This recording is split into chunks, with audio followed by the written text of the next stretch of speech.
नमस्कार दोस्तों, आइए आज हम सुमित्रा नंदन पंत के बारे में चर्चा करेंगे। तो सुमित्रा नंदन पंत का जन्म बागेश्वर जिले के कौसानी नामक ग्राम में 20 मई 1900 ईस्वी को हुआ था।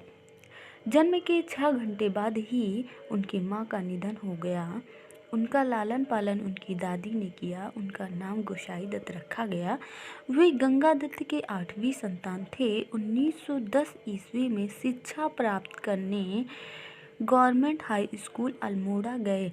यही उन्होंने अपना नाम गोसाई दत्त से बदलकर सुमित्रा नंदन पंत रख लिया। 1918 ईस्वी में मझले भाई के साथ काशी गए और क्वींस कॉलेज में पढ़ने लगे। वहां से हाई स्कूल की परीक्षा उत्तीर्ण कर म्योर कॉलेज में पढ़ने के लिए इलाहाबाद चले गए। 1921 ईस्वी में असहयोग आंदोलन के दौरान महात्मा गांधी के भारतीयों से अंग्रेजी विद्यालयों, महाविद्यालयों, न्यायालयों एवं अन्य सरकारी कार्यालयों बहिष्कार करने के आह्वान पर उन्होंने महाविद्यालय छोड़ दिए और घर पर ही हिंदी, संस्कृत, बांग्ला और अंग्रेजी भाषा साहित्य का अध्ययन करने लगे। इलाहाबाद में ही उनकी काव्य चेतना का विकास हुआ। कुछ वर्षों के बाद उन्हें घोर आर्थिक संकट का सामना करना पड़ा। कर्ज से जूझते हुए पिता का निधन हो गया। कर्ज चुकाने के लिए जमीन और घर भी बेचना पड़ा। इन्हीं परिस्थितियों में सुमित्रा नंदन पंत को मार्क्सवादी की ओर उन्मुख कर दिए। 1931 ईस्वी में कुंवर सुरेश सिंह के साथ काला कांकर प्रतापगढ़ चले गए और अनेक वर्षों तक वहीं रहे। महात्मा गांधी के सानिध्य में उन्हें आत्मा के प्रकाश का अनुभव हुआ। 1938 ईस्वी में प्रगतिशील मासिक पत्रिका रूपाभ का संपादन किया। श्री अरविंद आश्रम की यात्रा से आध्यात्मिक चेतना का विकास हुआ। 1940 से 1947 तक आकाशवाणी में परामर्शदाता के रूप में रहे। 1948 ईस्वी में युगवाणी से वाणी काव्य संग्रहों की प्रतिनिधि कविताओं का संकलन चिदंबरा से प्रकाशित करवाया, जिससे 1968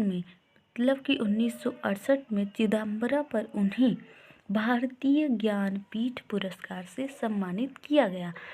1960 ईस्वी में कला और बूढ़ा चांद काव्य संग्रह के लिए उन्हें साहित्य अकादमी पुरस्कार दिया गया।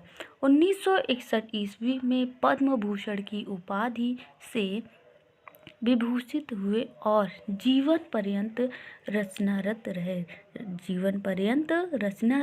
का मतलब है जीवन भर वे रचनाएं करते रहे। अविवाहित पंत जी के अंतस्थ में नारी और प्रकृति के प्रति आजीवन सौंदर्यपरक भावना रही। उनकी मृत्यु 28 दिसंबर 1977 ईस्वी को इलाहाबाद में हो गया था। अब इनके कुछ रचनाओं के बारे में चर्चा करेंगे, जैसे कि ग्रंथि गुंजन, ग्राम्या, युगान, स्वर्ण किरण, स्वर्णधूल, कला और बूढ़ा चांद, लोकायतन, चिदंबरा, सत्यकाम आदि रचनाएं। इन्होंने कुल 38 ग्रंथ को प्रकाशित करवाई हैं। पल्लव में संग्रहित कविताएं जो है 1918 से 1924 ईस्वी तक यहाँ इन्होंने 32 संग्रहों का ग्रंथ लिखा। इन्होंने ज्योत्सना नामक रूपक की रचना की। इनका संपूर्ण साहित्य सत्यम शिवम सुंदरम के आदर्शों से प्रभावित था। इनके पूर्ण ग्रंथ जो 28 ग्रंथ प्रकाशित हुए, इनके जितने भी ग्रंथ इन्होंने लिखे, इन्होंने लगभग 38 ग्रंथ लिखे, लेकिन 28 पुस्तकें प्रकाशित हुई। तो हमारा वीडियो यहीं समाप्त होता है। अगर वीडियो पसंद आया तो लाइक और शेयर करना ना भूलें। न्यू है तो सब्सक्राइब करें। जय हिंद, जय भारत।